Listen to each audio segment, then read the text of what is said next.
Mobile দিয়ে কীভাবে একাধিক ফেসবুক চালাতে হয়।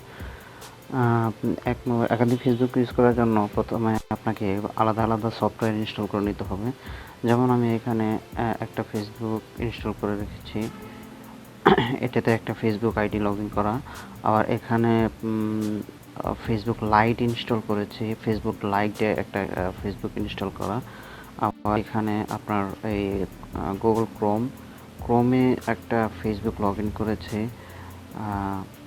আবার এখানে আপনি ওই ফায়ারফক্স এটাতে একটা ফেসবুক লগ ইন করেছি।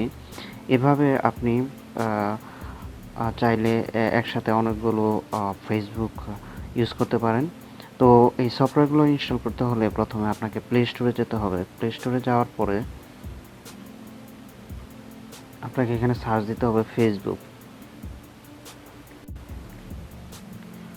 লিখে সার্চ দিলে এখানে আপনি দেখতে পারবেন ফেসবুক। এরপর আছে ফেসবুক লাইট।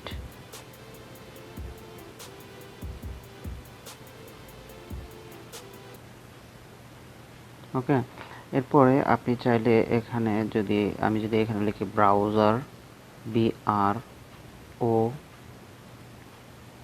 ব্রাউজার লিখে সার্চ দিই, তাহলে দেখবেন যে এখানে অনেকগুলো ব্রাউজার, অপেরা মিনি, এরপর ইউসি ব্রাউজার, এক্স ব্রাউজার, তারপরে যে এখানে যতগুলো ব্রাউজার আছে সবগুলো ব্রাউজার যদি আপনি আপনার মোবাইলে ইনস্টল করে রাখেন, আপনি সবগুলোই ব্রাউজারে এক একটা ফেসবুক লগ ইন করতে পারবেন, আলাদা আলাদা ফেসবুক লগ ইন করতে পারবেন। তো এভাবে আপনি একই মোবাইলে একাধিক ফেসবুক লগ ইন করতে পারেন। তো থ্যাংক ইউ সবাইকে।